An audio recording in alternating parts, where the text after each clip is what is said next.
देखते ही देखते हमारा समाज, सामाजिकता का अर्थ और हमारे आसपास का परिवेश कितना बदल गया है। और इस बदले हुए दौर में संयुक्त परिवार की व्यवहारिकता, उस पर प्रश्न चिन्ह लगने लगे हैं। भौतिकवाद से ग्रसित आज की भागती दौड़ती दुनिया की विडंबना ही यही है कि परिवारों का स्वरूप जितना छोटा होता जा रहा है, व्यक्ति के पास अपने परिवार को देने के लिए समय में भी उतनी ही कमी आ गई है। एक दूसरे से दूर रहने की वजह से पारिवारिक सदस्यों में आपसी मेल जोल की भावना भी कम होने लगी है और इस बदलाव के असर आज के दौर में हर एक परिवार में दिखने लगे हैं। लेकिन परिवार और हम सभी उसे देखकर, महसूस करके भी नजरअंदाज कर रहे हैं, बिना समझे, बिना ये जाने कि जिस अकेलेपन और कुंठा को ये जन्म दे रहा है, उसके परिणाम कितने खतरनाक और जानलेवा हो सकते हैं।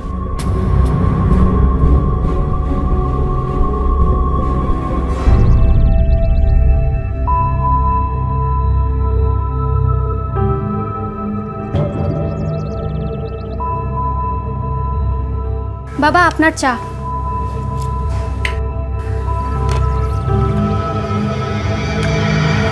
एक कप चाय बनाने में इतना टाइम? बाबा वो गैस बस बस बस, गैस खत्म हो गया। रे रे रे रे रे, क्या है ये? चीनी बिल्कुल नहीं है इसमें। बाबा मैंने चीनी डाला था इसमें। हाँ, मैं झूठ बोल रहा हूँ, मैं झूठ बोल रहा हूँ। ठीक है, मैं झूठ बोल रहा हूँ, तुम सही बोल रही हो। मैं और चीनी ले आती हूँ। इतने साल हो गए, खाना तो ठीक से नहीं बनाती, चाय भी ढंग से नहीं बनाना आता। बाबा क्यों चाहिए शॉप? अब तुम्हें क्या परेशानी हुई? बाबा आपको क्या हुआ है? आप सब पे नाराज रहते हैं, किसी को कुछ भी बोल देते हैं। आप जानते हैं हमारी काम वाली ने हमें काम करने के लिए मना कर दिया है। वो कह रही है कि उसको आपसे डर लगने लग गया है। बस, वो काम वाली की तुम बात ही मत करो, वो एक नंबर की काम चोर है। अरे अपना काम खुद से ठीक नहीं करती और मेरा नाम लेके बहाना बनाती है। बाबा एक आदमी बता दीजिए पूरे पाड़े में जिसकी आपसे बनती हो।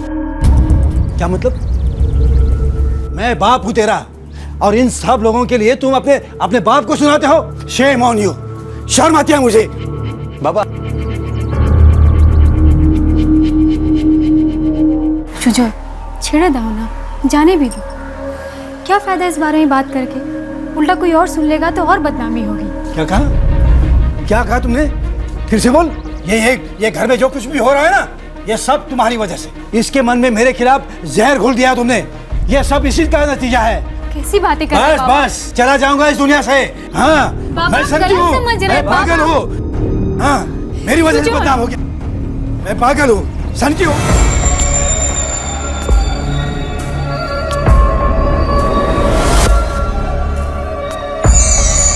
मैं खड़ूस हूँ। हाँ, पूरी जिंदगी भर मैंने इन लोगों के अपना खून पसीना बहाया है। अरे ललित, हाँ मिष्टी कहाँ है? पिछले 2-4 दिनों से दिखाई नहीं दी। हाँ, जरा मौसी क्या गई हुई है। मौसी के घर? क्यों? स्कूल चालू होते हुए भी उसको मौसी के घर भेज दिया तुम लोगों ने? अरे कितने लापरवाह हो तुम। हाँ। नहीं सान्याल बाबू, बच्ची जिद कर रही थी, जाने देना पड़ा। बच्ची है लेकिन तुम तो समझदार हो ना। अरे स्कूल चलते हुए उसको मौसी के घर भेज दिया ना। लापरवाह बाप है तू। अरे दीपा, अपनी बच्ची का फ्यूचर का कुछ ख्याल है कि नहीं तुम्हें? अरे पढ़ाई छोड़कर उसको मौसी के घर भेज देना अच्छा लगता है क्या? मौसी के घर नहीं गई है वो, स्कूल गई थी। स्कूल से लौटी तो उसे बुखार हो गया, अभी घर पर सो रही है। क्या कहा? मिष्टी घर पर है? लेकिन अभी तो तेरे पति ने कहा कि वो मौसी के घर गई है। सच क्या है? कौन सच बोल रहा है, कौन झूठ बोल रहा है? देखो, सच सच बता दो, मिष्टी कहाँ है? मैंने आपसे झूठ बोला था क्योंकि मैं नहीं चाहता था कि मेरी मिष्टी आपके साथ रह के आप जैसी खड़ूस और पागल बन जाए। एक तरफ एक मासूम बच्ची एक अनजान शख्स के घर में डरी सहमी रह रही थी, और क्यों? और आखिर वो इस मासूम से चाहता क्या था? वहीं दूसरी तरफ मिष्टी के माता पिता मिष्टी के बारे में अलग अलग बयान दे रहे थे। और अमित सान्याल, वो शख्स जो सीधे मुंह अपने परिवार वालों से भी बात नहीं करता था, वो मिष्टी के गायब हो जाने से इतना परेशान क्यों था? रहस्य गहराता जा रहा था, लेकिन किसी भी सवाल का जवाब दूर दूर तक नजर नहीं आ रहा था। कौन है वो लड़की और क्या रिश्ता है आपका उससे? अगर वो मेरी कुछ नहीं लगती तो क्या मैं उसकी मदद नहीं कर सकता? आप ही बताइए, मैं उसकी मदद नहीं कर सकता? देखिए आप गलत समझ रहे हैं, हमारा मतलब वो नहीं है, लेकिन कुछ भी करने से पहले मामले से जुड़ी डिटेल्स जानना जरूरी है हमारे लिए। देखिए, मेरे पड़ोस में एक दुकान है राशन की। ललित देशपांडे और उसकी वाइफ दीपा देशपांडे वो दुकान चलाती है। मिष्टी देशपांडे उनकी बच्ची है। मिष्टी जब रोज़ स्कूल छूटने के बाद दुकान पर आती है तो मैं उससे बातें करता हूँ, यहाँ तक कि उसका होमवर्क करने में भी मैं उसकी मदद करता हूँ। लेकिन कुछ दिन हो गए मिष्टी दिखाई नहीं दे रही। आखिरी बार कब देखा था आपने उसे? एग्जैक्टली 4 दिन पहले। दादाजी दरवाजा खोलिए। आ रहा हूँ बाबा, आ रहा हूँ। रुको तो सही। दादाजी। आओ हमारी गुड़िया रानी, आओ बैठो। दादाजी आप आज आए क्यों नहीं? मैं आपका कब से इंतजार कर रही हूँ। अरे बेटा, मैं भी तुझसे मिलना चाहता था, लेकिन क्या करूँ, आज मेरी तबीयत जरा ठीक नहीं थी, इसलिए आराम कर रहा था। लेकिन अब तू आ गई है ना, मेरी तबीयत ठीक हो गई है। और फिर हमेशा की तरह मैंने मिष्टी को होमवर्क करने में मदद की। उसके बाद वो अपने घर चली गई। तब से लेकर आज तक वो मुझे दिखाई नहीं दी। और मेरे पूछने पर दोनों हस्बैंड वाइफ कुछ सही जवाब नहीं दे रहे। हाँ, जरा मौसी क्या गई है? मौसी के घर नहीं गई है वो, कल स्कूल गई थी, वहां से लौटी तो बुखार आ गया उसे, अभी घर पर है। अब आप ही बताइए, जब दोनों हस्बैंड वाइफ पूरा दिन अपनी दुकान पर रहते हैं तो उस मासूम बीमार बच्चे को घर पर अकेला छोड़ा होगा उन्होंने? झूठ बोल रहे हैं। आप अभी मेरे साथ चलिए और पूछो उन दोनों को। देखिए, ऐसा भी हो सकता है घर पे किसी को रखा हो उन्होंने मिष्टी का ख्याल रखने के लिए। नहीं, ऐसा कुछ नहीं है। मिष्टी का ख्याल रखने के लिए उन्होंने घर पर किसी को नहीं रखा है। वो दोनों हस्बैंड वाइफ हमेशा लड़ते रहते हैं, यहाँ तक कि अब वो किसी भी दिन एक दूसरे से अलग भी हो सकते हैं। मुझे डर लग रहा है कि एक दूसरे से अलग होने के चक्कर में उस बच्ची के साथ कुछ गलत न कर बैठे वो लोग। इसलिए मैं आपसे रिक्वेस्ट करता हूँ, अभी इसी वक्त मेरे साथ घर चलिए और पूछो उन दोनों को कहाँ है मिष्टी।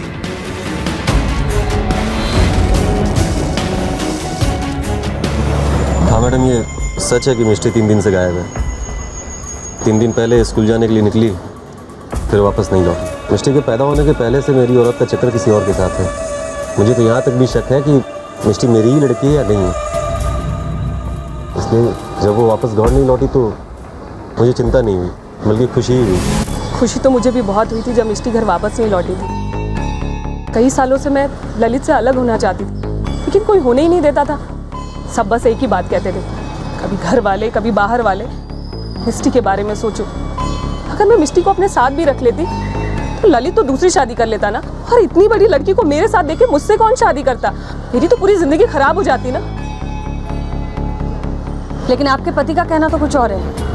ललित को ऐसे लगता है कि मिष्टी उसकी बेटी नहीं है, यही ना? मैं आपसे झूठ नहीं बोलूंगी मैम, मेरा बॉयफ्रेंड है, लेकिन मिष्टी ललित की ही बेटी है। और अब आप ही बताइए, मैं अकेले इसका बोझ क्यों उठाऊं? मैम, ऐसे माँ बाप मैंने कभी नहीं देखे। बच्ची गायब है, कुछ पड़ी नहीं है। मुझे तो लगता है बच्ची से दोनों परेशान थे। इनमें से एक ने या फिर दोनों ने मिलकर बच्ची को गायब किया। इनके घर की तलाशी लेते हैं, शायद कुछ क्लू मिले। Yes ma'am.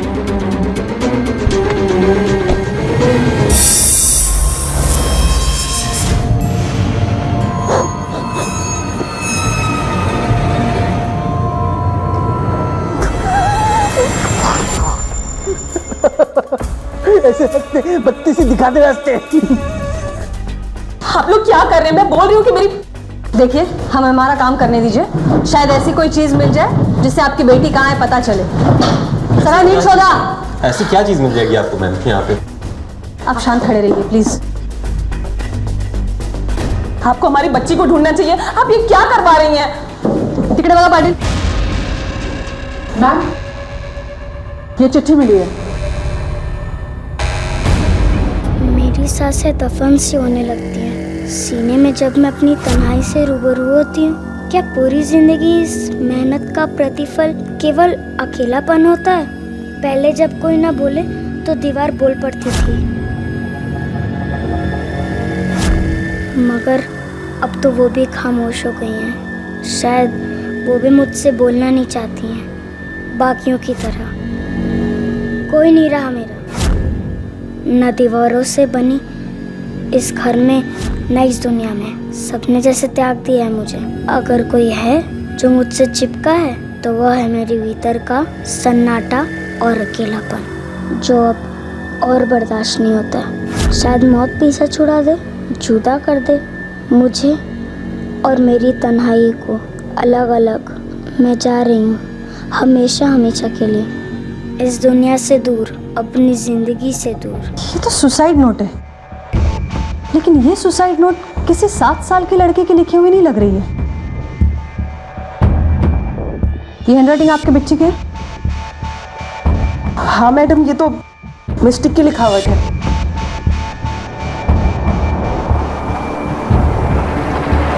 मैम मुझे लगता है पेरेंट्स के बीच के डिफरेंसेस और रोज रोज के झगड़ों से परेशान होकर मिस्टी ने सुसाइड कर लिया होगा। इस लेटर से भी तो वही लगता है। नहीं, 3 दिन से लड़की गायब है। अगर सुसाइड करती तो डेड बॉडी जरूर कहीं ना कहीं मिलती। और रही बात सुसाइड नोट की, ये 7 साल के लड़के ने नहीं लिखी है।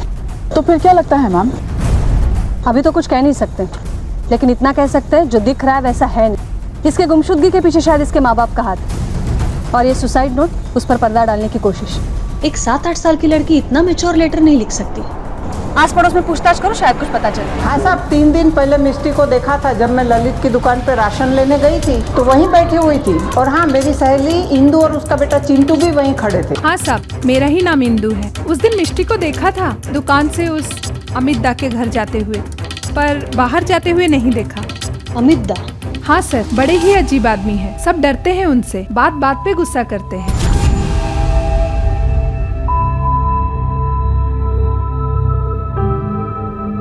बाबा आपकी चाय। अरे बाहर तो यही है।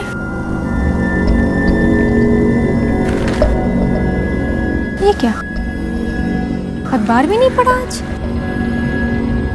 बाबा बाबा बाबा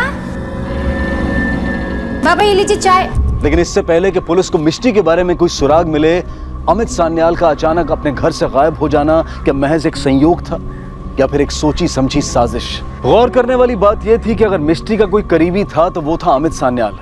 ऐसे में अमित सान्याल का गायब हो जाना कई सवाल खड़े कर रहा था। क्या मिष्टी को अमित ने ही गायब करवाया था, या फिर इन दोनों के गायब होने के पीछे किसी और मास्टरमाइंड का हाथ था? कहाँ है अमित सान्याल? क्या वो इस तरह पर्दे के पीछे रहकर कोई साजिश रच रहा है, या फिर वो खुद किसी साजिश का शिकार बन गया है?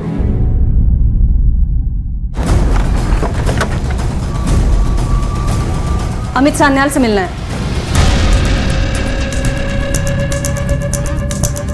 बाबा तो है नहीं घर पे। किधर गए वो? कहीं बाहर गए? नहीं, एक्चुअली कुछ पता लग नहीं पा रहा है अभी तक। पता नहीं चल रहा है मतलब? आखिरी बार कब देखा था उन्हें?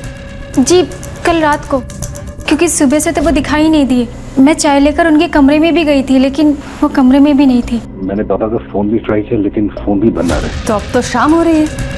अब तक आपने अपने बाबा को ढूंढना चाहिए था, या फिर हमें इन्फॉर्म करना चाहिए था। मुझे ऑफिस से आने के बाद पता लगा। क्या हम उनका कमरा देख सकते हैं? मैम,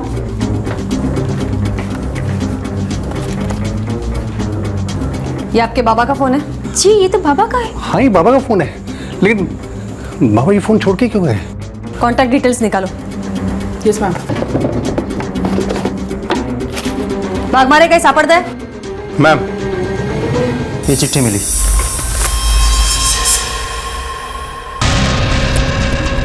मेरी सांसें दफन सी होने लगती है सीने में जब मैं अपनी तन्हाई से रूबरू होने लगता हूँ। क्या पूरी जिंदगी का प्रतिफल केवल अकेलापन होता है? पहले जब कोई ना बोले तो दीवारें बोल पड़ती थी, मगर अब तो वो भी खामोश हो गई है। बागमारे, ये तो सेम नोट है जैसा मिष्टी के घर से मिला था। Line to line, word to word same लिखा है। लेकिन सुसाइड करने वाला इंसान सुसाइड नोट ऐसी जगह पे रखेगा जहां से वो आसानी से मिल सके। इन्होंने ड्रॉवर में क्यों रखा था? कहीं ऐसा तो नहीं है आप लोग इस सुसाइड नोट के बारे में पहले से जानते थे और छुपा के रखा था? नहीं मैम, ऐसा नहीं है। हमें भी अभी पता लगा जब ड्रॉर खुला है। उनके कोई करीबी रिश्तेदार या दोस्त जिनके यहाँ वो जा सकते हैं? हाँ, कुछ लोग हैं। कौन है?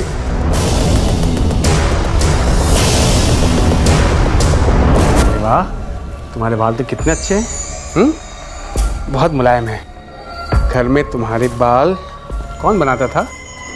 मम्मी या पापा? मम्मी बनाती थी, पर अब उन्होंने भी बंद कर दिया।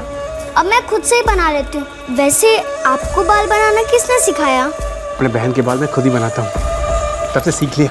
पर आपकी बहन कहाँ रहती है? मेरी बहन यही रहती है। मेरी बहन यही रहती है। ये अमित और मिष्टी के लेटर सेम होना कोइंसिडेंस नहीं है वाघमारे। यू राइट मैम, लेकिन समझ में नहीं आ रहा है कि अगर ये कोइंसिडेंस नहीं है तो फिर क्या हो सकता है? ये अमित मिष्टी को पढ़ाता था, तो ये भी हो सकता है उसने बहला फुसलाकर मिष्टी से लेटर लिखवाया हो, उसके बाद उसका किडनैप किया हो या फिर मार डाला हो, और जैसे ही उसे लगा कि वो पकड़ा जाएगा वो खुद गायब हो गया, उसी तरह का लेटर लिखकर जिस तरीके का लेटर उसने मिष्टी से लिखवाया था। लेकिन एग्जैक्टली वही लेटर क्यों मैम? अगर वो चाहता तो उसको कुछ और तरीके से भी लिख सकता था। You're right. इसी बात से मैं परेशान हूँ कि सेम लेटर क्यों?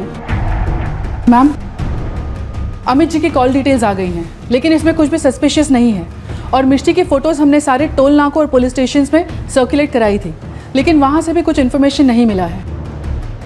और आसपास के किसी भी एरिया से बॉडी भी रिकवर नहीं हुई है। उसकी फ़ोटो न्यूज़पेपर में छपवाओ, उसकी डिटेल्स और हमारे कॉन्टैक्ट इन्फॉर्मेशन के साथ। ज़रूर कुछ हाथ आएगा। Sure ma'am. मिष्टी और अमित सान्याल का सुसाइड नोट हूबहू एक जैसा होना किस बात की तरफ इशारा करता है? ये कैसे हो सकता है कि एक 7 साल की बच्ची और एक 65 साल का बुजुर्ग घर से गायब होने से पहले एक जैसा सुसाइड नोट लिखते हैं? इतना तो तय है कि ये महज एक संयोग नहीं है। तो क्या सान्याल ने ही मिष्टी को बहला फुसलाकर उससे सुसाइड नोट लिखवाया और उसका अपहरण करवाया है, या फिर मिष्टी और सान्याल से सुसाइड नोट लिखवाने वाला कोई और ही है? पुलिस के लिए सवालों की फेहरिस्त बढ़ती चली जा रही थी। यह तय किया गया कि इस केस से जुड़े हर शख्स और उस शख्स से जुड़े हर व्यक्ति से पूछताछ की जाएगी। अमित सान्याल के घर पे काम करती हो ना तुम? कैसे आदमी थे वो, बता सकती हो? जी, कुछ अजीब तो थे वो।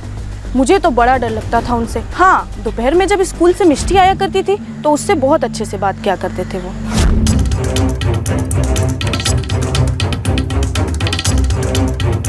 आपके जाने के बाद सर ललित, दूसरों के फटे में टांग अड़ाने की बहुत आदत है ना तुझे? पुलिस लेके आएगा मेरे दरवाजे पे, मिष्टी मिले या ना मिले मैं तुझे गायब करवा के जरूर छोड़ूंगा।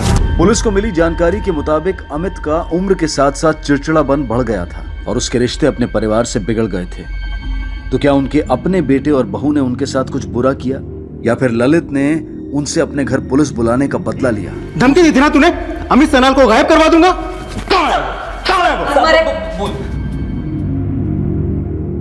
मैं क्या जानूं वो कहाँ है? अरे उस समय गुस्से में था, मेरे मुंह में जो आया निकल गया। अरे मेरा इसमें कोई लेना देना नहीं है, मैं नहीं जानता वो कहाँ है। तूने तो खुद कहा था तेरी बेटी गायब हो गई तो बहुत खुश हो गया था तू, और जब अमित सान्याल ने तेरे बेटे की गुमशुदगी की रिपोर्ट लिखवाई तो तेरे खुशी पे पानी फिर गया। तूने तो धमकी भी दी थी उसे जाकर कि तुझे गायब करवा दूंगा, और ठीक दूसरे दिन अमित सान्याल गायब हो भी जाता है और तू कहता है कि हम ये मान ले कि उसके गायब होने में तेरा कोई हाथ नहीं है। पापा मानो चाहे मत मानो, लेकिन इसमें मेरा कोई हाथ नहीं है। मुझे तो लगता है कि मेरी बेटी मिष्टी के गायब होने में उसका हाथ है। आप सोचो, जो आदमी अपने बेटे बहू से सीधे मुंह से बात न करता हो, उनका जवाब ना देता हो, वो भला मेरी बेटी से 24 घंटे क्यों चिपका रहेगा? क्यों पड़ती थी उन दोनों की? वाघमारे, मिष्टी से जुड़ी हर बात अमित पर आकर खत्म हो रही है। अगर हमें मिष्टी तक पहुंचना है तो अमित को ढूंढना पड़ेगा। लेकिन अगर अमित ने वाकई सुसाइड कर लिया तो हम इसे कैसे ढूंढेंगे? तो फिर किसी ऐसे इंसान को ढूंढना पड़ेगा जो मिष्टी की तरह अमित के भी करीब है, जो उसके बारे में हमें ज़्यादा से ज़्यादा बता सके। ये मिष्टी अमित के ज़िंदगी का खास हिस्सा तो हो सकती है, लेकिन उसकी पूरी दुनिया नहीं हो सकती। इनको यहाँ देखा है कभी? ये तो सन्याल बाबू हैं, यहाँ लगभग रोज आया करते थे। अकेले या किसी के साथ? कई बार एक बच्ची आती थी। उस बच्चे के अलावा वो किसी और के साथ बात करते थे? एक आदमी था, कभी कभी उसके साथ शतरंज भी खेलते थे। जल्दी खेलिए ना। हाँ बाबा, अभी आ रहा हो। दादाजी प्लीज थोड़ा जल्दी। बस बेटा, दो मिनट, बस 2 मिनट। अभी मुझे बोर हो रहा है। तुम उसे जानते हो? क्या नाम है, कहाँ रहता है? नहीं साहब, लेकिन दोनों की जोड़ी बड़ी अनोखी थी। अनोखी मतलब? मतलब कि सन्याल बाबू भी यहाँ किसी से बात नहीं करते थे, और उस आदमी को भी मैंने सन्याल बाबू के अलावा किसी से बात करते हुए नहीं देखा। जब सन्याल बाबू होते थे तो वो उनके साथ शतरंज खेलता था, जब सन्याल बाबू नहीं होते थे तो वो अकेला शतरंज खेलता था। एक हाथ से एक चाल चलता और दूसरे से दूसरी, और बीच बीच में बातें भी किया करता था। ऐसा लगता था जैसे उसके सामने खुद का कोई आदमी बैठा हो। उसके बारे में कुछ और याद है? हाँ, एक बड़ी अजीब बात थी उसकी। वो हमेशा एक जैकेट पहना रहता था, जैसे ट्रैफिक पुलिस वाले पहनते हैं।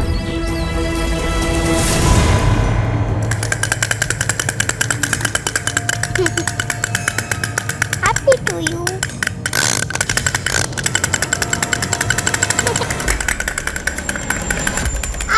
देखो मैं तुम्हारे लिए क्या लाया हूँ। क्या? देखो क्रोकोडाइल। वाह।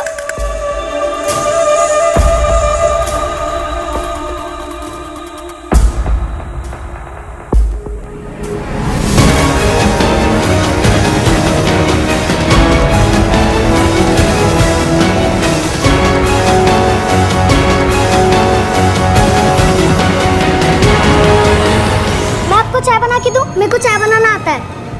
चाय? हाँ। ठीक है, मैं हाथ मुंह धो के आता हूँ। बनाओ।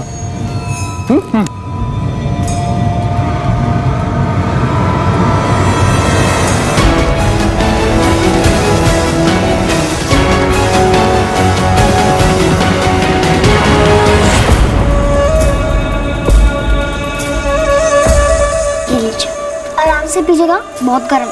गरम है? पीकर देखिए ना मैंने कैसे बनाया। कैसी बनी है चाय?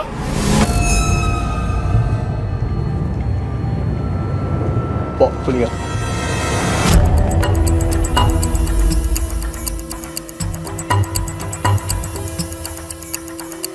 ठीक है, तुम जा सकते हो। और हाँ, इसको फिर से देखते हो तो तुरंत खबर करना। जी अच्छा मैम। वाघमारे, ये माली के हिसाब से तो ये इंसान साइको या फिर सनकी होना चाहिए।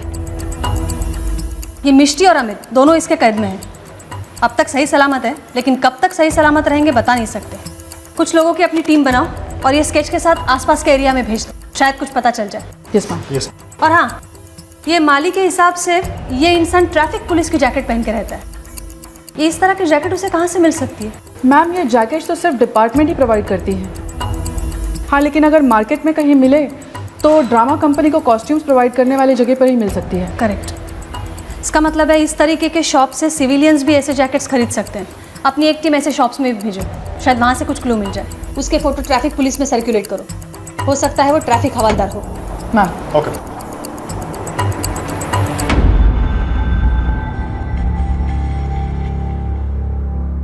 बेटा मैं थोड़ी देर के लिए बाहर जा रहा हूँ। बेटा इतनी मायूस क्यों हो तुम? अंकल, आप जब भी बाहर जाते हैं ना तो मुझे बिल्कुल भी मन नहीं लगता है। कोई खेलने के लिए होता ही नहीं है। अच्छा अच्छा, ये बात है। तो ठीक है, कोई बात नहीं। मैं अपनी बहन से मिलाता हूँ तुम्हें आज। ठीक है? ठीक है। चलो, जब मैं घर पे ना रहूँ तो तुम उसके साथ खेलना। चलो, पहली बार मैं मिला रहा हूँ अपनी बहन से, ढेर सारी बात करना। ठीक है? मिस्टी, मिस्टी, मिस्टी, रुक जा बेटा। मिस्टी, मिस्टी, क्या? मिस्टी, आई। क्या हुआ भाई साहब? मेरी बच्ची मिस्टी वो नाराज होके चली गई। मैं उसके पीछे पीछे आया तो गिर पड़ा और चोट लग गई मुझे। देखो मैं पकड़ नहीं पाया। देखो वो आ जाए, अब मुझे मदद करो ना। रुको मैं देखता हूँ। देखो तुम यहीं रुको, मैं देख के आता हूँ। हाँ जाओ। जल्दी करो, मेरी बच्ची बच्ची।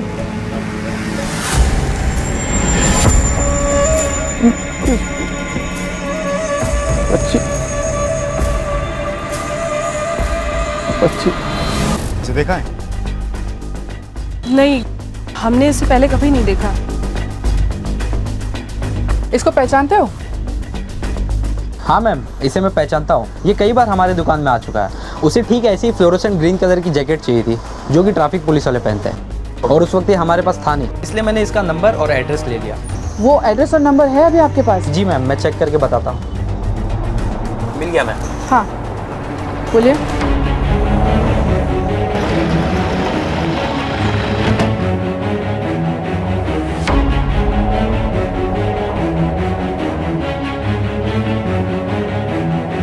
वाघमारे, ये बच्ची यही थी। चेक करा सगळं, जाओ अंदर चेक करो। मैम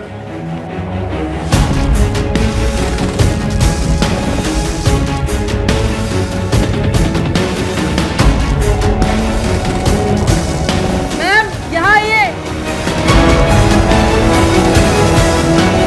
क्या हुआ?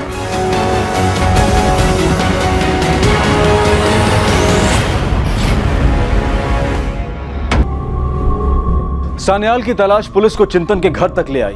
पुलिस को अब यह बात पता चल चुकी थी कि मिष्टी को अपहरण के बाद इसी घर में रखा गया था।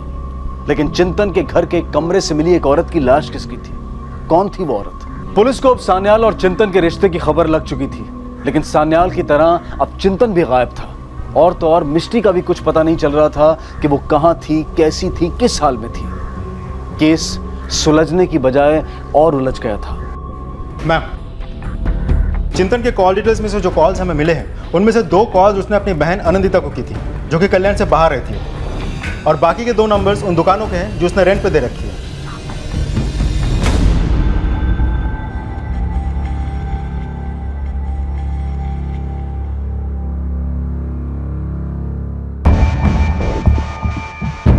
चिंतन के घर से हमें एक लड़की की लाश मिली है, 6 महीने पुरानी। क्या लाश मिली है 6 महीने पुरानी? वो हमारी बड़ी बहन सुनंदा हो सकती हैं। पता करो ये सुजय, मोमिता और मिष्टी, इन तीनों का चिंतन या उसकी फैमिली के साथ कोई कनेक्शन है या नहीं है।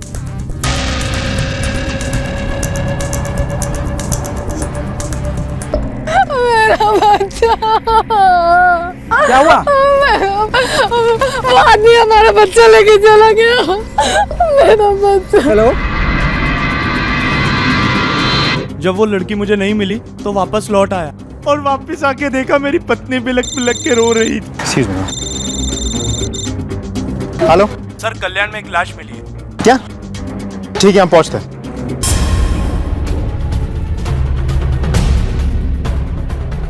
मैम, ये फोन मिला। कांटेक्ट डिटेल्स के लिए भेज। कितने दिन पहले हुई होगी हत्या? तकरीबन 3-4 दिन पहले। ये अमित सान्याल ने सुसाइड लेटर तो घर पे छोड़ा था। ये सुजय और मोमिता को पूछो और बॉडी पोस्टमार्टम के लिए भेजो। Yes ma'am.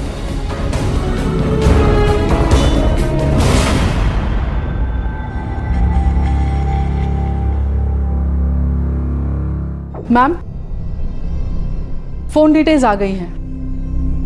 उसका सिम अमित सान्याल के नाम पर ही रजिस्टर्ड, लेकिन अजीब बात यह है कि अमित के बेटे ने जो उनका नंबर हमें दिया है ये वो नंबर नहीं है। इसका मतलब है अमित के दूसरे नंबर के बारे में किसी को पता नहीं, उसके बेटे तक को नहीं। लगता तो ऐसे ही है। इस नंबर से सिर्फ 2 नंबर्स पे कॉल किए गए हैं। एक किसी फ्रेंडशिप क्लब का नंबर है जहां पर पैसे लेकर लोगों की बातें दूसरे लोगों से करवाते हैं। 2 महीने पहले तक अमित इस नंबर पे लगातार कॉल्स किया करते थे, फिर अचानक 2 महीने पहले ये बंद हो गया और इस दूसरे नंबर पे कॉल्स करना शुरू हो गया। ये दूसरा नंबर किसका है, कुछ पता चला? सुशांत मंडल का है। पता करो ये कौन है और ये फ्रेंडशिप क्लब के ओनर से भी पूछताछ करो। मैम, नहीं, ये फोन हमने बाबा के हाथ में कभी नहीं देखा। और सर हमें तो पता भी नहीं कि बाबा 2 फोन रखते थे, और ना ही ये फ्रेंडशिप क्लब वाली बात हमें पता थी। और ये सुशांत मंडल का नाम भी हमने पहली बार सुना है सर। जी हाँ, अमित सान्याल नाम का एक आदमी हमारे क्लब का मेंबर था, लेकिन 2 महीने पहले उसने यहाँ पे कॉल करना क्यों बंद कर दिया? मैडम, ये कैसा हम बता सकते हैं?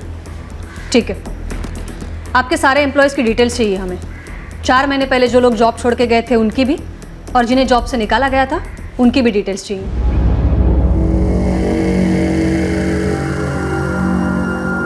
सुशांत मंडल, बोलो, अमित सान्याल को कब से और कैसे जानते हो? कब से और कैसे का सवाल ही नहीं उठता मैम, क्योंकि मैं इस नाम के आदमी को जानता ही नहीं हूँ। तो बिना जान पहचान के तुम मुझसे बात करते थे? 2 महीने पहले इसी नंबर से तुम दोनों की एक दूसरे के साथ रात रात भर बात चलती थी। लेकिन ये मेरा नंबर नहीं है। लेकिन ये नंबर तो तुम्हारे नाम पर रजिस्टर्ड है। मेरे पास सिर्फ एक नंबर है और वो नंबर ये नंबर नहीं है। मैं एक कॉल सेंटर में जॉब करता हूँ। पिछले 3 महीने से लगातार मैं नाइट शिफ्ट में काम कर रहा हूँ। अब चाहे तो ऑफिस आके पता कर सकती हैं। ठीक है, बाहर वेट करो। ये इन्वेस्टिगेशन तुलसती जा रही है मैम। वाघमारे, मुझे नहीं लगता ये झूठ बोल रहा है। ये नंबर उसका नहीं है, किसी ने उसके नाम पर लिया है। लेकिन नया नंबर लेने के लिए कोई ना कोई आईडी प्रूफ देना जरूरी है मैम। सर्विस प्रोवाइडर से पता करो ये नंबर किसने लिया है और क्या डॉक्यूमेंट्स दिए। मम्मी पापा हंसने लगते हैं, मैं भी हंसता।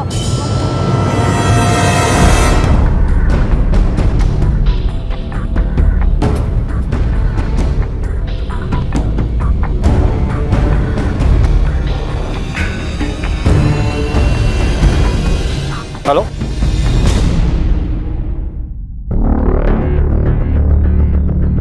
मुझे कोई प्यार नहीं करता।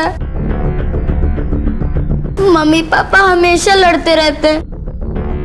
बेटा तुमने वो लेटर क्यों लिखा था? उस दिन जब मैं अमित दादाजी के पास गई,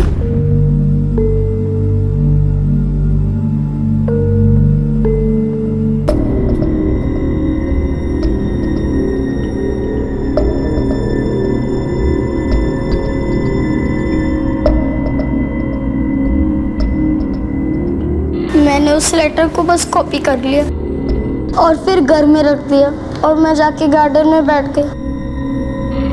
मैं सोच रही थी कि अगर मम्मी पापा मुझे प्यार करते तो जरूर मुझे ढूंढते ढूंढते यहाँ पर आएंगे, लेकिन कोई भी नहीं आया। वो अंकल मुझे जबरदस्ती अपने घर पे लेके गए और एक कमरे में बंद कर दिया। वो कभी कभी मुझ पे बहुत चिल्लाते थे। अच्छा बेटा ये बताओ, तुम जब वो अंकल के यहाँ थी तो तुम्हारे वो अमित दादाजी तुम्हें मिलने आते थे? नहीं। वाघमारे, ये चिंतन को हमें जल्द से जल्द ढूंढना पड़ेगा।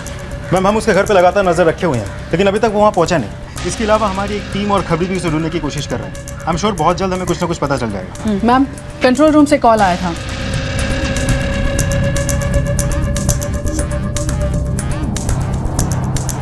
चलो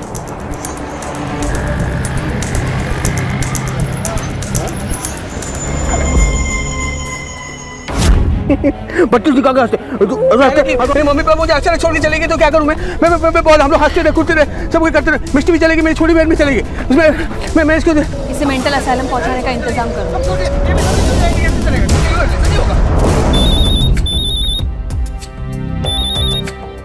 हेलो, ओके मैम, किसी ने सुशांत की इलेक्ट्रिसिटी बिल चुरा के नया सिम ले लिया होगा। एक काम करो, सोसाइटी का सीसीटीवी फुटेज चेक करो। Okay ma'am.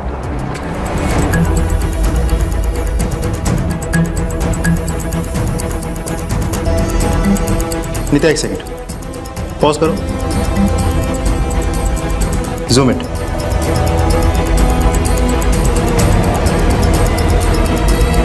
ये लड़की कौन है? सर ये तो मालती मैडम है, सामने वाली विंग में रहती है। तुम बहुत खूबसूरत लग रही है। कुछ नहीं। अमित कहाँ है? कौन अमित? मैं किसी अमित सान्याल को नहीं जानती। अच्छा, तो तुम्हें कैसे पता कि उसका पूरा नाम अमित सान्याल है? ये अमित सान्याल जिस फ्रेंडशिप क्लब का मेंबर थे उसमें आप दोनों काम करते थे। उसका दूसरा मोबाइल और 4 लाख रुपए तुम दोनों के घर से बरामद हुए। अब बाकी का सच तुम लोग यहाँ बोलोगे, क्योंकि ये ऐसी जगह है जहाँ मुर्दे भी बोलते हैं और तुम तो फिलहाल जिंदा हो। 6 महीने पहले अमित सान्याल का पहली बार कॉल आया था हमारे फ्रेंडशिप क्लब में, तो मैंने उनसे बात की थी। और एक सुनाता हूँ, दुनिया रंजो गम का अक्सर गलत अंदाज लगाती है। उनसे बात करने के बाद मुझे ऐसा लगा कि अगर मैं चाहूँ तो उनके इस अकेलेपन का फ़ायदा उठाकर मैं बहुत सारे पैसे कमा सकती हूँ। फिर मैंने यश के साथ मिलकर एक प्लान बनाया। मैंने सुशांत का इलेक्ट्रिसिटी बिल चुराकर एक सिम कार्ड खरीदा। मैंने अमित से कहा कि वो मान भी गए। कुछ टाइम के बाद मैंने उनसे 10,000 रुपये मांगे और उन्होंने मुझे दे दिए थे। किसी न किसी बहाने से मैं उनसे पैसे मांगती रहती थी और वो मुझे दे दिया करते थे, लेकिन ये रकम ज़्यादा नहीं होती थी। हम लोग इंडिया में नहीं रहना चाहते थे, हम लोग कनाडा शिफ्ट होना चाहते थे। मेरी माँ हॉस्पिटल में एडमिट है और उनके हार्ट का ऑपरेशन करवाना है। 5 लाख की ज़रूरत है। तुम फिक्र क्यों करती हो? तू बिल्कुल चिंता मत कर। उसने हमें खाड़ी के पास 10 बजे बुलाया और हम 9:30 बजे ही पहुंच गए, लेकिन मालते नहीं छोड़ूंगा मैं तुमको। अभी पुलिस में जाके तुम्हारी कंप्लेंट करता हूँ। घर में बड़े बुजुर्ग हमेशा कहते हैं कि खुशी बांटने से बढ़ती है और दुख बांटने से कम होते हैं। लेकिन आज के इंसान की सबसे बड़ी समस्या ये है कि चाहे खुशी हो या गम, उसने उन्हें बांटना बंद कर दिया है। इसलिए खुशी महसूस नहीं होती है और दुख कम नहीं होते। अपने आस पड़ोस से अनजान एकाकी जीवन जीने वाले हम लोगों को क्या सामाजिक प्राणी कहा जा सकता है? अगर चिंतन के दोस्तों या रिश्तेदारों ने उस पर जरा सा भी ध्यान दिया होता तो शायद वो आज इतना अकेला ना होता कि अकेलापन उसे पागल बनाते। वो अकेलेपन से इतना डरने लगा था कि उसने अपनी बहन की लाश को अपने घर में ही 6 महीने तक छुपा कर रखा था। इस तन्हाई से पीछा छुड़ाने की कोशिश में अमित सान्याल ने अपनी जान गंवाई। चिंतन एक अपराधी बन पागलपन को गले लगा बैठा और मिष्टी एक बहुत भयानक हादसे का शिकार होते होते बच गई, जिस हादसे में शायद उसकी जान भी जा सकती थी। दुख बांटने से कम होंगे और सुख बांटने से बढ़ेंगे।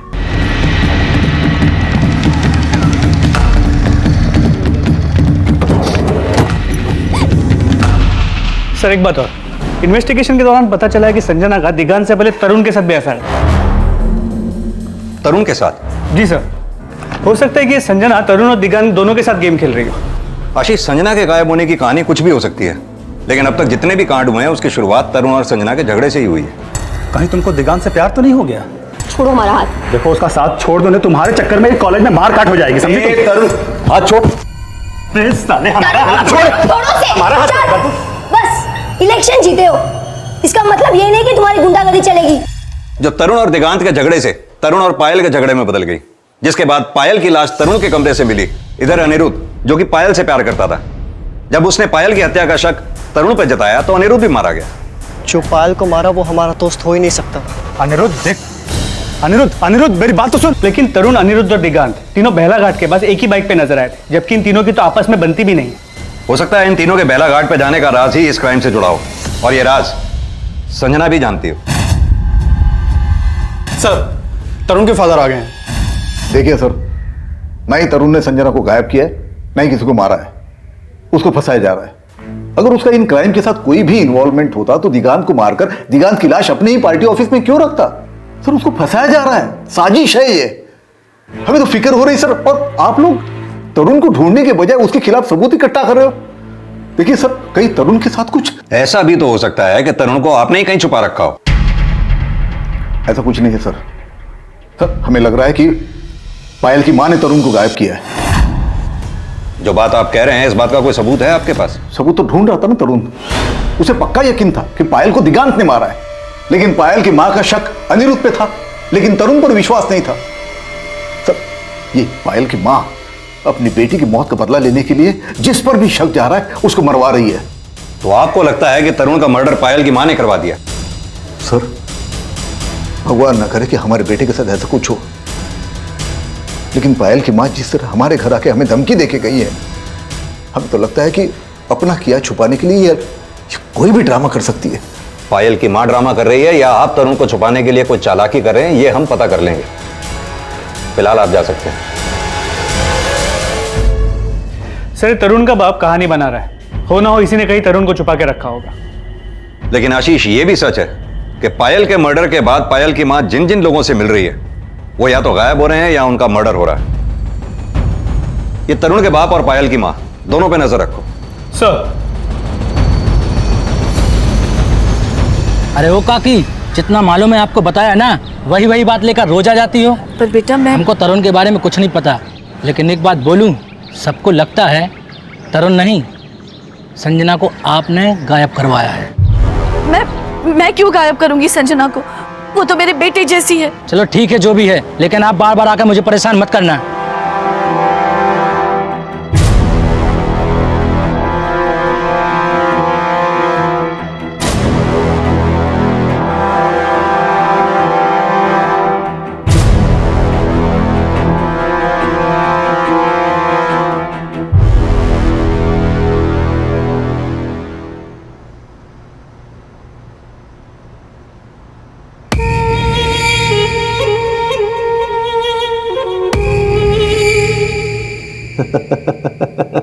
ये इस केस का एक ऐसा चेहरा था जिसके तार अनिरुद्ध, पायल और दिगांत की हत्या से भी जुड़े थे।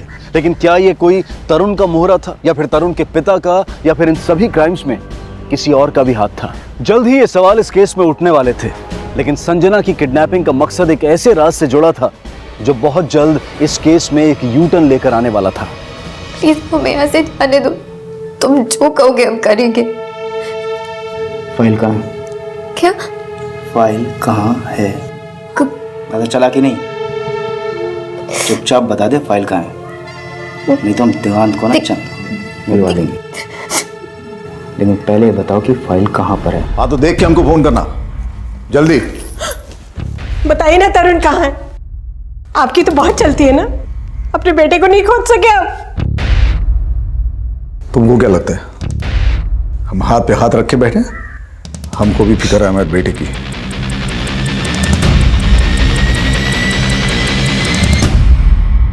अब तक हम ये मान रहे थे कि जितने भी कांड हुए हैं उसमें इस तरुण का हाथ है। तुम्हें क्या लगता है आशीष, जिस तरह से ये कांड हुए हैं उसमें तरुण की इन्वॉल्वमेंट हो सकती है? सर पायल की मां तरुण को मिलने वाली थी, शायद वो जानती हो कि तरुण कहाँ है। यानी कि तुम्हें भी अशोक की तरह ये लगता है कि पायल की मां तरुण को गायब करवा सकती है? सर सिर्फ अशोक ही नहीं, कॉलेज के स्टूडेंट्स को भी यही लगता है। जिस तरह पायल की मौत के बाद पायल की मां सबसे पूछताछ कर रही थी, कॉलेज में कोई भी उससे बात करने के लिए तैयार नहीं है। पहले वो अनिरुद्ध से मिली, फिर वो तरुण से मिलने वाली थी, तरुण भी गायब हो गया। फिर वो दिग्गांत से मिलने उसके घर गई, उस पर भी पायल की मौत का शक जता है। सर संजना की किडनैपिंग हुई है। जिस लोकेशन पे संजना का फोन आखिरी बार बंद हुआ था उस एरिया के सीसीटीवी फुटेज में संजना की किडनैपिंग कैप्चर हुई है।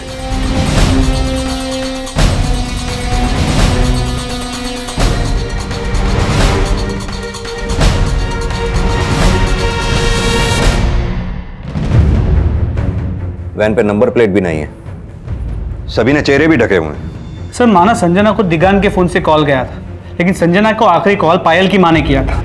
लेकिन पायल की मां संजना को गायब क्यों करवाएगी? आशीष कहीं ऐसा तो नहीं कि ये बाहर से बैठा तीसरा ही आदमी कोई काम करवा रहा हो, जिसका कनेक्शन अशोक और वृंदा से हो और जो पर्पसली उन दोनों को टारगेट करना चाहता हो? अशोक और वृंदा से जुड़े सभी लोगों को अच्छी तरह से खंगालो, आई एम श्योर कुछ ना कुछ हाथ जरूर लगेगा।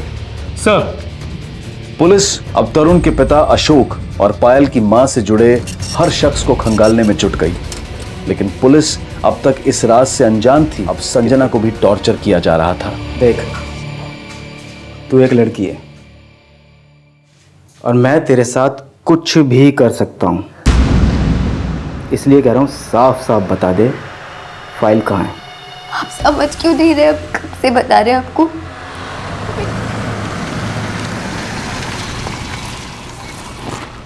दीदी यहाँ क्यों बैठी है?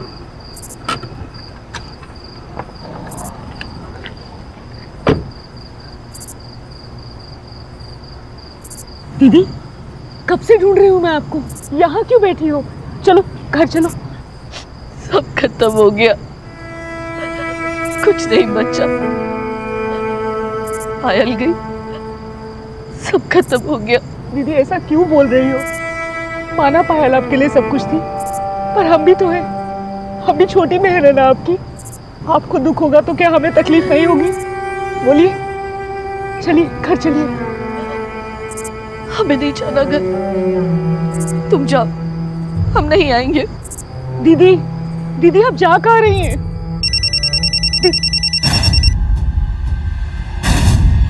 हेलो भैया, हमको एक बात पता चली है। क्या? वो एनजीओ वाली ज्वाला पायल की मौसी है। हाँ पता है हमको। भैया अगर आपको पता है तो आप शांत क्यों हैं? जाके पुलिस को बता क्यों नहीं देते कि ज्वाला के एनजीओ है बेलाघाट में जहां अनिरुद्ध की लाश मिली थी? अगर पुलिस को बताएंगे तो पुराना केस खंगालने लगेगी पुलिस। अरे भैया तो इसमें आपको डरने की क्या जरूरत है? आपने कुछ गलत काम थोड़े ना किया था। एक नरेंद्र, ये पायल की माँ आई थी, ताने मार कर गई हमें कि तरुण ने किया है सब कुछ। अरे भाभी औरत पगला गई है। भैया हमको तो लगता है ना इसमें उसकी बहन ज्वाला का। अपना दिमाग मत चला, हम देख लेंगे क्या करना है आगे। ये ज्वाला कौन है और क्या देख लेंगे आप लोग? ये सब पता करके बताऊंगा। सर बेलाघाट के पास एक एनजीओ है जहाँ पे पायल की मौसी ज्वाला सोशल वर्क का काम करती है, और बेलाघाट ही वो जगह है जहाँ पे अनिरुद्ध, दिगांत और तरुण तीनों को आखिरी बार साथ में देखा गया। तो पायल की मौसी के सोशल वर्क का इस केस से क्या कनेक्शन हो सकता है? सर शायद कोई कनेक्शन हो। ठीक है, ये पायल की मौसी के बारे में सब कुछ अच्छी तरह से पता करो। जी सर। दीदी हमने आपको कितनी बार कहा है ना कि उस अशोक अवस्थी के यहाँ मत जाया कीजिए, पर आप आप हमारी सुनती ही नहीं है। वो बहुत ही खतरनाक लोग हैं। वो चाहे जो भी हो, पर जब तक उन दोनों बाप बेटे को सजा नहीं हो जाती ना, हमारे दिल को ठंडक नहीं पहुंचेगी। उन्होंने पहले हमारे बेटी को हमसे छीना, और संजना, हर चीज हमारे तरीके से नहीं होती है। आप एक काम कीजिए, आप कल से हमारे साथ एनजीओ में आना शुरू कीजिए। और वैसे भी पायल भी तो यही चाहती थी। माँ, हम और मौसी दिन भर बाहर रहते हैं, आप यहाँ अकेले बोर हो जाती होगी ना, आप कुछ करती क्यों नहीं? क्या करें? मौसी कह रही थी कि उनके एनजीओ वाले प्रौढ़ शिक्षा अभियान से जुड़े हुए, आप क्यों नहीं जुड़ जाती? आप तो पढ़ाई सकती है ना। हाँ दीदी, एकदम सही कह रही है ये। आप एक काम कीजिए, कल से ही हमारे साथ चलिए। हाँ माँ। हम कुछ नहीं जानते, आप कल से हमारे साथ एनजीओ चल रही हैं बस। जब तक पायल के कातिल नहीं मिलते, जब तक संजना का पता नहीं चलता, हमसे कुछ नहीं हो पाएगा।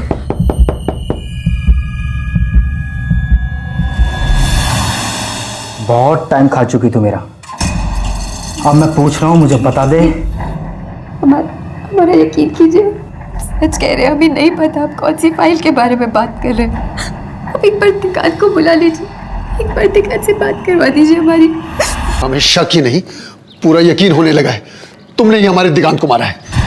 ये क्या कह रहे हैं आप? हाँ, तुमने ही मारा है। अब हम तुम्हारा जीना हराम कर देंगे। हमने कुछ नहीं किया। सुनिए, सुनिए।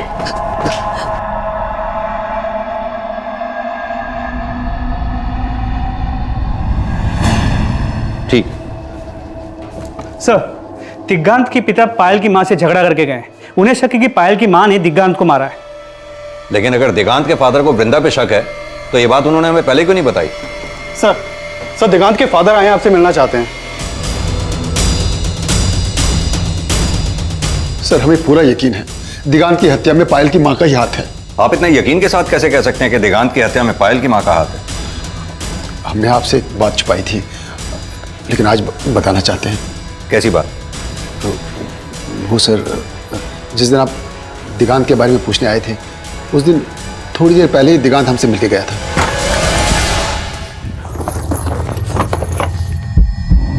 क्या करा दिगांत? बाबा, हम कुछ दिनों के लिए कहीं बाहर जा रहे हैं, हमारी जान को खतरा है। खतरा है? किससे? सब बता देंगे बाबा, लेकिन अभी हमारे बारे में कोई पूछे तो किसी को कुछ मत बताना। हाँ, हम जा रहे हैं। दिगांत! ठीक उसके बाद पायल की मां आई और दिगांत पे पायल की हत्या का झूठा आरोप लगा रही थी। हमें पता चला है कि तरुण ने दिगांत पे आरोप लगाया था कि उसी ने हमारी बेटी को मार के तरुण को फंसाने की कोशिश की है। अब सच बताइए, कहाँ है वो? पायल की मां झूठा आरोप लगा रही थी, इस बात की क्या गारंटी है? और वैसे भी दिगांत को अगर किसी से जान का खतरा था तो उसे हमारे पास आना चाहिए था। लेकिन सर, दिगांत पायल को क्यों मारेगा? अब ये बात तो दिगांत ही बता सकता था। पोस्टमार्टम रिपोर्ट के मुताबिक दिगांत की हत्या से पहले उसे टॉर्चर किया गया था। टॉर्चर? जी, उसकी हत्या से पहले उसे शारीरिक रूप से काफी तकलीफ दी गई थी। बंसी जी, ये भी तो हो सकता है कि दिगांत किसी और से डर के भाग रहा हो। लेकिन साहब, किससे? ये तो आप ही हमें बताएंगे। साहब, हमको जितना पता था हमने आपको बता दिया। यही बात अगर आपने वक्त रहते हमें पहले बता दी होती तो ऐसी नौबत ही ना आती। अगर दिगांत के पिता के बयान को माने तो दिगांत किससे भाग रहा था? तरुण से। तरुण दिगांत को टॉर्चर तो कर सकता है, क्योंकि तरुण दिगांत को पसंद नहीं करता था। लेकिन अगर हम ये माने कि यह काम तरुण का नहीं है, तो क्या यह काम पायल की मां और मौसी इन दोनों में से किसी का हो सकता है? सर, दिगांत और पायल की मौसी में एक कॉमन कनेक्शन है, बेलाघाट। दिगांत वहां रहता है और पायल की मौसी वहां एनजीओ चलाती है। पायल की मां भी वहां अक्सर जाया करती थी। लेकिन सर, जिस वक्त अनिरुद्ध, दिगांत और तरुण बेलाघाट में देखे गए थे, पायल की मां या मौसी, उन दोनों में से किसी का भी फोन वहां एक्टिव नहीं था। ना ही वहां एक्टिव था जहां दिगांत की लाश मिली। ये पायल की मां और मौसी दोनों के कॉल रिकॉर्ड्स अच्छी तरह से चेक करो। हो सकता है उनके कॉल रिकॉर्ड्स में कोई ऐसा नंबर हो जो दोनों जगह पे एक्टिव हो। सर,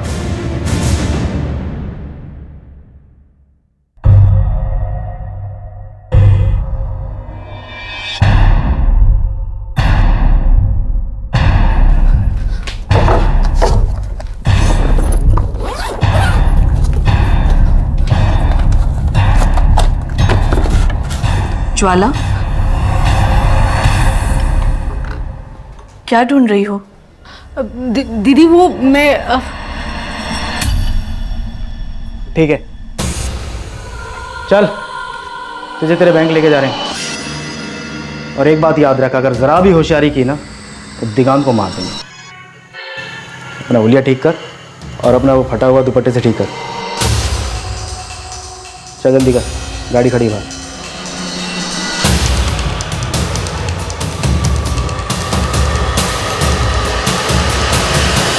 संजना से कौन सी फाइल की मांग की जा रही थी और ऐसा क्या था उस फाइल में जिसने संजना की जान को खतरे में डाल दिया था? और क्या उस फाइल का कनेक्शन पायल, अनिरुद्ध और दिगांत की हत्या से भी जुड़ा था? तरुण कहां गायब था? बहुत जल्द उस शख्स की पहचान पुलिस को भी पता चलने वाली थी।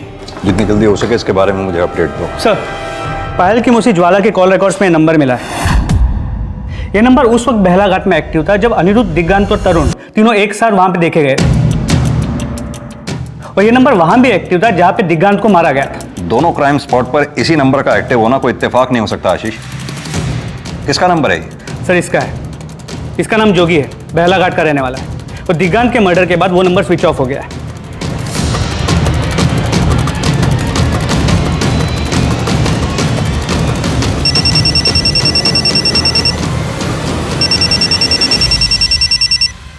अशोक अवस्थी, तेरे बारे में ना मुझे सब कुछ पता चल गया है। तूने ही सारे कांड किए ना जोगी के साथ मिलकर। अब देख, ये सब जाके मैं पुलिस को बता दूंगी। तुझे पुलिस को जो बताना है बता दे, फिर देख हम क्या करते हैं। हमारे बेटे को गायब किया ना तूने। अपने बेटे को तूने खुद से गायब करवाया है, वो भी जोगी के साथ मिलकर। ये जोगी भी तेरा आदमी, ये साबित करने के लिए टाइम नहीं लगेगा हमको, समझ गई?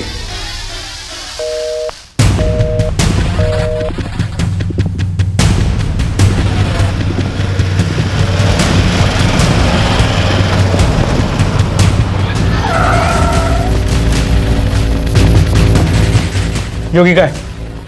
वो तो नहीं है साहब घर पे। जोगी अक्सर काम के सिलसिले में बाहर रहता है, घर पे रहता कहाँ है वो?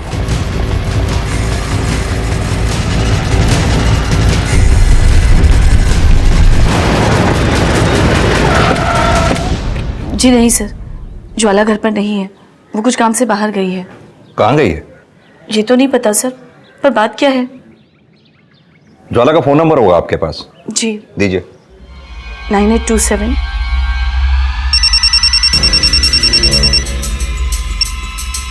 हेलो। हाँ, ज्वाला जी बोल रही हैं? कौन बोल रहे हैं? मैं इंस्पेक्टर गौरव शर्मा। क्या पुलिस स्टेशन आ सकती हैं? Hello hello.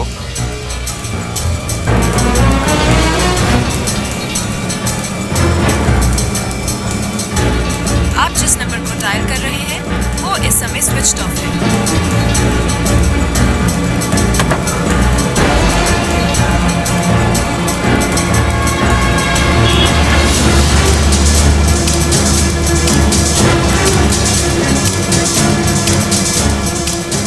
जा लॉकर से फाइल लेके आ। अगर जरा भी होशियारी की ना तो दिगांत को गोली मार दूंगा मैं।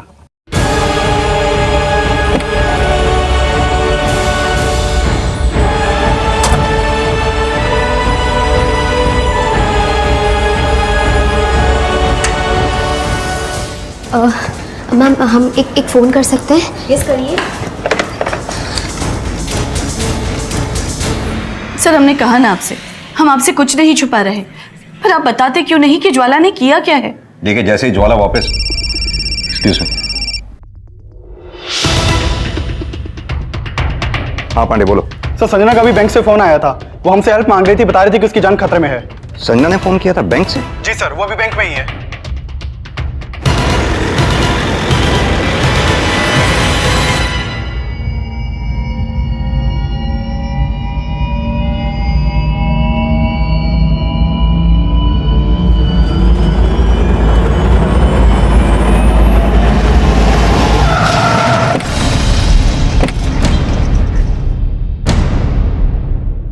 जल्द ही संजना को सही सलामत बचा लिया गया और किडनैप होने के बाद उसकी इस तरह से सामने आने का राज पता किया जाने लगा। सर दिगांत ने हमें माल को सिग्नल पर बुलाया था। हेलो संजना, जल्दी से हमको माल को सिग्नल पे मिलो। हम जैसे ही वहां पर पहुंचे तरुण के आदमियों ने किडनैप कर लिया हमें। तरुण के ही आदमी थे? शायद। जिसने तुम्हें किडनैप किया, क्या वो यही था? जी सर, वो यही आदमी था। अगर इसने तुम्हें किडनैप किया तो ये फिर तुम्हें बैंक क्यों लेके गया? सर ये तो हमारी समझ में भी नहीं आ रहा है। वो किसी फाइल के बारे में बात कर रहा था, कह रहा था पायल ने हमें कोई फाइल दी थी जिसमें किसी केस से रिलेटेड एविडेंस थे। कैसी फाइल? हम इस बारे में कुछ भी नहीं जानते सर, पर उसका कहना था कि पायल ने हमें कोई फाइल दी है। सर बहुत टॉर्चर किया उसने हमें कुछ समझ ही नहीं आ रहा था हम क्या करें। हमने झूठ कह दिया कि वो फाइल हमने अपने बैंक के लॉकर में रखी है और वो फाइल सिर्फ हम निकाल सकते हैं। सर उसने कहा अगर वो फाइल हमने उसे नहीं दी तो वो दिगांत को भी मार देगा। लेकिन दिगांत का तो मर्डर हो चुका है।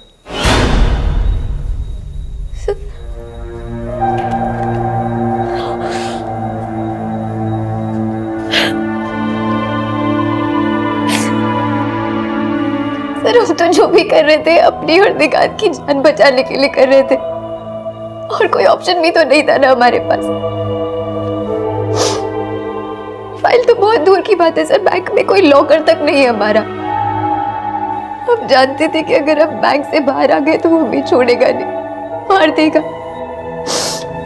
इसलिए हमने आपको कॉल कर लिया।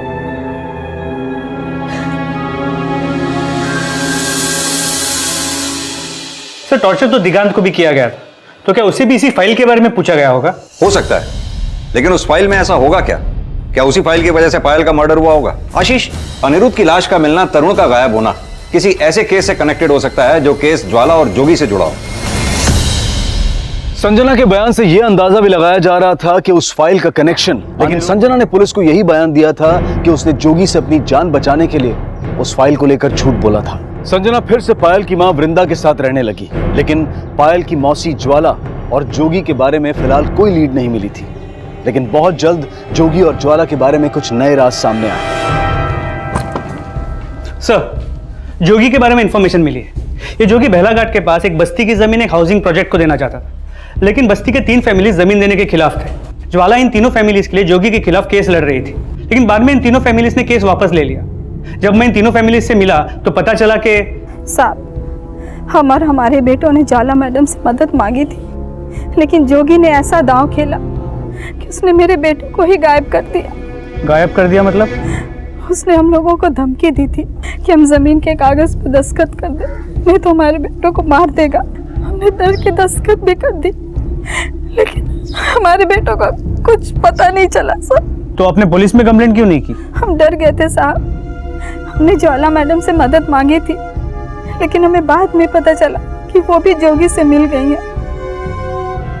और वही मेरे पति सखाराम, रांची और विदन को लेकर जोगी के पास गई थी। उसके बाद उन लोगों को किसी ने नहीं देखा साहब, किसी ने नहीं देखा। जोगी ने वो जमीन किस बिल्डर के हाउसिंग प्रोजेक्ट को बेची? सर मैं उस जमीन पे गया था, लेकिन अब तक वहां कोई भी कंस्ट्रक्शन शुरू नहीं हुआ है। वो जमीन जोगी ने किसी को बेची भी है या नहीं, इस बारे में कोई क्लू नहीं मिला। लेकिन सर ये पता चला है कि जोगी के लिए ज्वाला के खिलाफ ये केस सुरेंद्र अडवाणी नाम का लॉयर लड़ रहा था। सुरेंद्र अडवाणी? जी सर। ये जोगी और ज्वाला के बारे में कुछ पता चला? सर अब तक कुछ नहीं, लेकिन कोशिश जारी है। ठीक है, तो मैं एक काम करता हूँ, इस सुरेंद्र अडवाणी से मिलता हूँ। तब तक तुम ये पता करने की कोशिश करो कि सुरेंद्र अडवाणी जोगी के अलावा इनमें से किसी के टच में था या नहीं। सर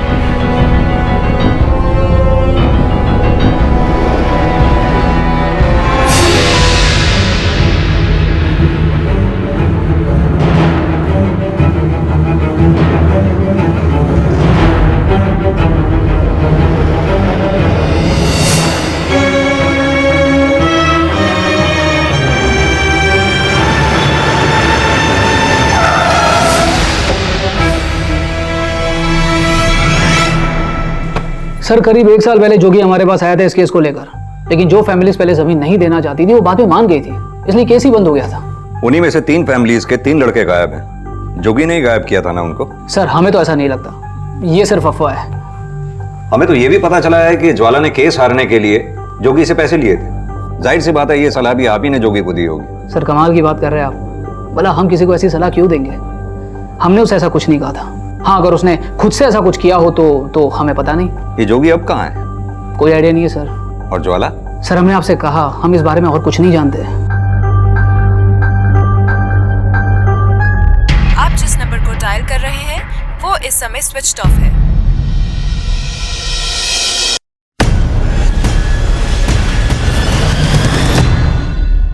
हमें माफ कर दो संजना, हम बहुत शर्मिंदा हैं। हमें यकीन नहीं हो रहा कि ज्वाला ने ऐसा कुछ किया होगा। नहीं आंटी, आप ऐसा मत कहिए। हो सकता है ज्वाला मासी ने कुछ किया ही ना हो। बेटा, अगर उसने ऐसा कुछ नहीं किया तो फिर वो गायब क्यों है?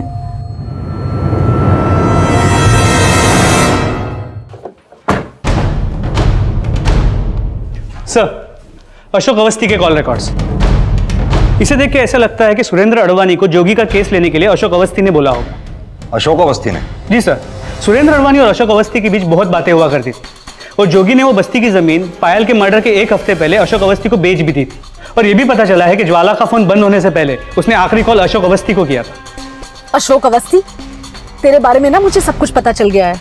तूने ही सारे कांड किए ना जोगी के साथ मिलकर? हाँ सर, ज्वाला ने हमें फोन किया था, लेकिन वो कहाँ है इसके बारे में हमें कुछ नहीं पता। लेकिन ज्वाला ने फोन क्यों किया था आपको? वही सर, पायल की माँ का राग आलाप रही थी, कह रही थी कि हमने हमारे बेटे को गायब किया है। हमने फोन कट कर दिया सर। कुछ छिपा तो नहीं रहे ना? आपसे क्या छिपाएंगे सर, हमें पता है। अब जोगी और सुरेंद्र अडवाणी के बारे में हमें पूछेंगे तो सच है बता देते हैं।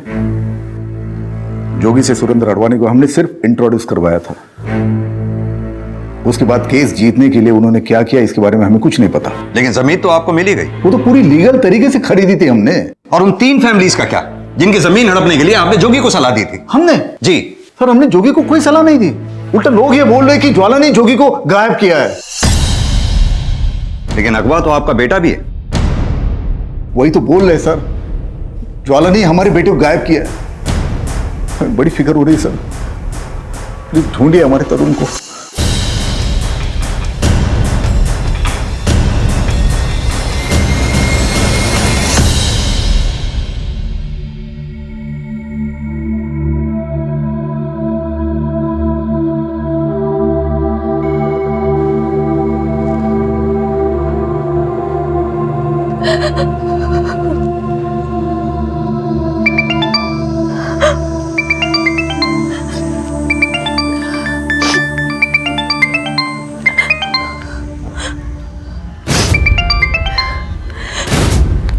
हेलो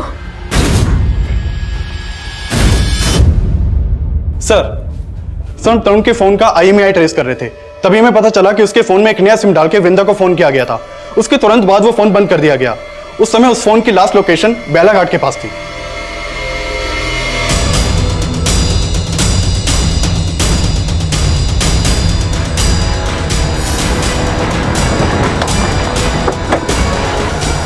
आशीष सर, आसपास अच्छी तरह से सर्च करो। जी सर। वृंदा जी, आप यहाँ क्या कर रही हैं? हमें यहाँ किसी ने मिलने बुलाया था। किसने? जी वो, ये देखिए सर,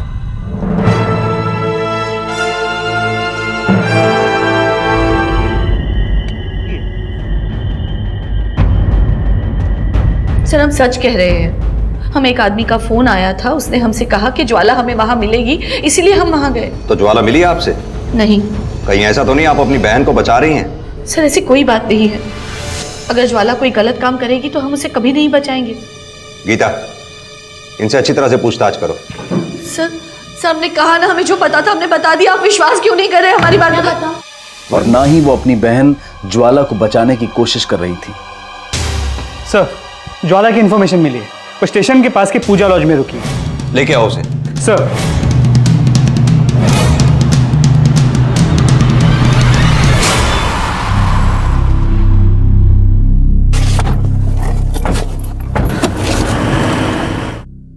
सर हम डर गए थे, इसीलिए छुप गए थे, लेकिन हमने जोगी को किसी को भी मारने के लिए नहीं कहा। लेकिन 6 महीने पहले उसी जोगी के साथ तुमने बस्ती के उन 3 लड़कों को तो गायब किया ही था ना? सर हमने जोगी को किसी को भी गायब करने के लिए नहीं कहा, लेकिन हाँ, हमने उन तीनों को इस केस से हटने के लिए जरूर कहा था। क्यों? सर वो हमने क्यों? सर हमने जोगी से पैसे लिए थे। पैसे लिए थे? किस लिए?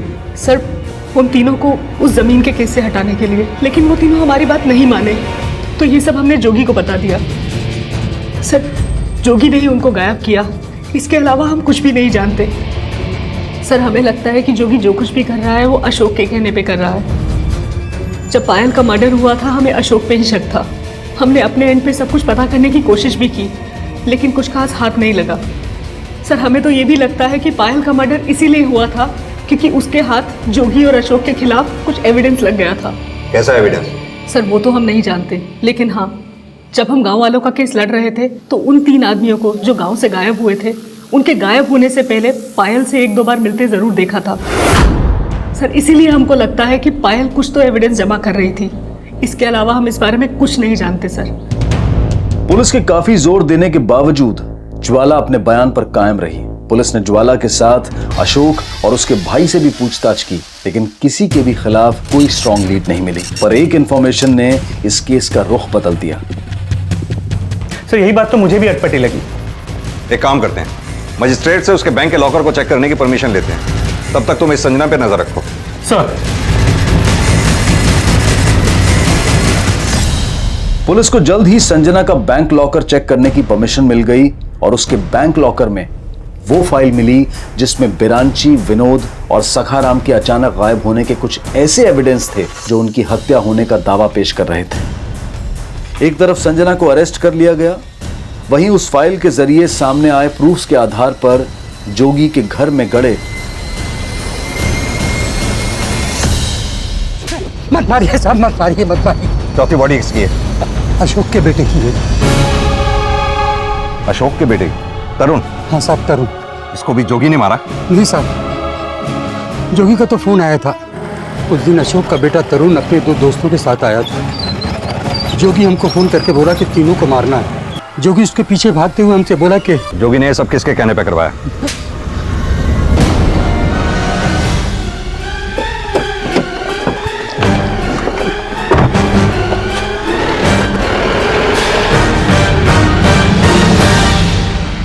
नरेंद्र ने उन तीनों मछुआरों के मर्डर केस के सारे सबूत पायल को दे दिए थे क्योंकि वो अपने भाई को फंसाना चाहता था। हाँ साहब, हम अपने भाई को फंसाना चाहते थे। हम उसको केस जितवाए, सखाराम, बिरंची और यादव को मारकर गायब करवाए, लेकिन इसका मतलब उन तीनों के मर्डर्स में अशोक भी शामिल था? नहीं साहब, उसको नहीं पता। उसने सोचा कि लीगल तरीके से केस जीत जाएगा, लेकिन साहब हमको पता है लीगल तरीके से कोई केस जीता नहीं जा सकता है। इसीलिए हम उन 3 का मर्डर करवाए कि हमारा भाई केस जीत जाए, लेकिन हमको कोनो फायदा नहीं हुआ। हमने सोचा लैंड डील होगी तो हमारा भाई हमको हिस्सा देगा, लेकिन हमारे भाई ने हमें कोई हिस्सा नहीं दिया। इसलिए हम उसको फंसाने के लिए प्लानिंग की। हमने देखा कि उन तीनों के गायब होने के बाद पायल अक्सर उस केस में इंटरेस्ट लेने लगी थी। कई बार उसको आडवाणी के ऑफिस में आते जाते भी देखा। वो इस केस में कुछ जानना चाहती थी। हमने पायल को यूज करने का प्लान बनाया, उसको जाके सब कुछ बता दिया और उसको ये झूठ भी बोला कि ये सब हमने अशोक के कहने पर किया। क्या मैडम, आजकल बड़ा चक्कर मार रही हो आडवाणी का ऑफिस का?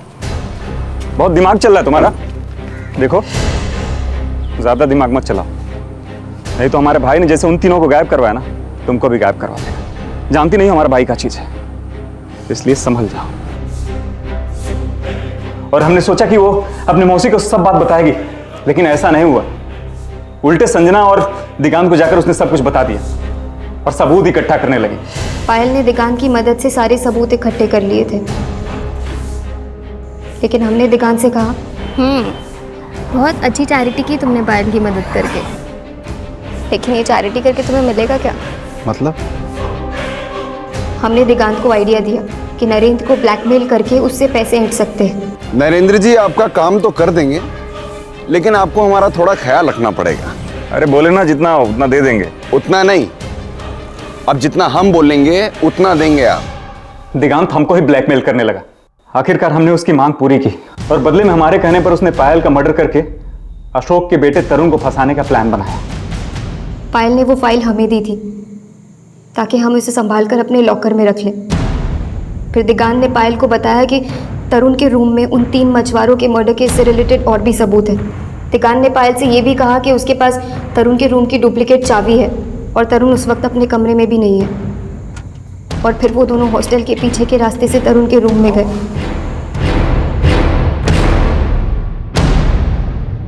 मेन गेट से नहीं, इधर से।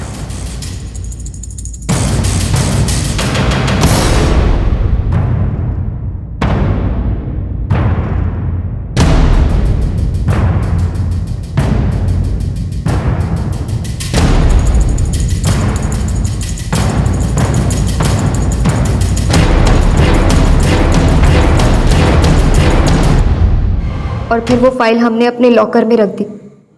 लेकिन पायल के मर्डर के बाद अनिरुद्ध और तरुण दोनों को हम पर शक हो गया था, और फिर नरेंद्र ने और हमने मिलकर प्लान बनाया कि अनिरुद्ध को मार देंगे और तरुण को गायब कर देंगे ताकि पुलिस का शक तरुण पर भी बना रहे। और इसीलिए दिगांत तरुण और अनिरुद्ध की सुलह कराने के बहाने उन्हें बाहर ले गया और सोचा कि जैसे ही मौका मिलेगा वो अपना काम कर देगा। लेकिन दिगांत और तरुण की तो आपस में बनती नहीं थी, फिर तरुण उन दोनों के साथ चला कैसे गया? हमें भी लगा था कि शायद वो नहीं जाएगा, लेकिन शायद वो खुद पायल के मर्डर केस के बारे में कुछ सच जानना चाहता था जो उसे वृंदा आंटी को बताना था। और नरेंद्र तो हम सबसे ज्यादा होशियार निकला, उसने हमें ही डबल क्रॉस कर दिया। दिगांत ने हमको ब्लैकमेल किया, इसलिए हमने उसको डबल क्रॉस किया और इसमें हमने जोगी की मदद ली और उसको बोला कि तरुण और अनिरुद्ध के मर्डर के बाद उसने बताया कि फाइल संजना के पास है और उसने संजना को फोन करके वहां बुलाया और खुद भागने के चक्कर में मारा गया। लेकिन साहब, ये संजना बहुत तेज चीज निकली। अगर हम फाइल के बारे में सब कुछ सच बता देते तो आपको पता चल जाता, इसलिए हमने नरेंद्र को ब्लैकमेल किया। देखो, जब तक फाइल हमारे पास है ना, हमें मारने का सोच भी नहीं सकते तुम। दिगांत को तो मार दिया है तुमने, अब चुपचाप हर महीने 50,000 रुपये पहुंचाते रहना हम तक, क्योंकि जब तक पैसे पहुंचते रहेंगे ना, फाइल रहेगी लॉकर के अंदर, और जहां चालाकी करने की कोशिश की तो फाइल पुलिस के पास और तुम जेल में। जिंदगी जीने के दो ही तरीके होते हैं, एक सही, दूसरा गलत। तुमने गलत तरीका आजमाया, अब जेल में रहकर खुद ब खुद सही तरीका सीख जाओगी।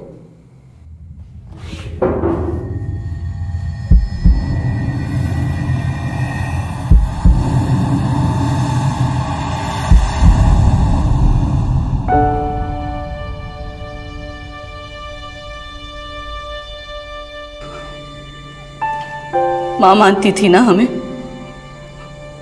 पायल कितना विश्वास करती थी तुम पर, उसी को मरवा दिया। हमारी बेटी नहीं जानती थी कि वो कितनी बड़ी बात अपनी मां से छुपा रही है।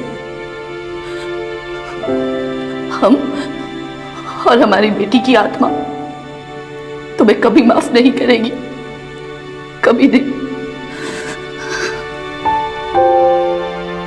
गैर जब अपने होने का दावा करें तो उन्हें अपनापन भले ही दें, लेकिन उन्हें अपनी जिंदगी और परिवार का हिस्सा तब तक ना बनाएं जब तक उन्हें सही तरीके से समझ और परख न लिया जाए। संजना और दिगांत पर भरोसा करके पायल ने वो चोट खाई जिसने उससे उसकी जिंदगी तक छीन ली, और पायल की मौसी का दोहरा रूप भी कहीं ना कहीं पायल की हत्या की वजह बना।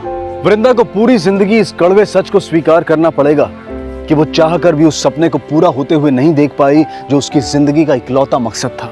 अब मैं अनूप सोनी आपसे विदा लेता हूं, फिर मुलाकात होगी अगले एपिसोड में एक और चौंका देने वाले केस के साथ। तब तक अपना और अपने परिवार का ख्याल रखें और देखते रहें क्राइम पेट्रोल डायल 100। सबक एक को, सीख हम सबको। जय। क्राइम पेट्रोल के और भी दिलचस्प कहानी देखने के लिए हमारे चैनल को सब्सक्राइब करें और बेल आइकॉन दबाना न भूलें।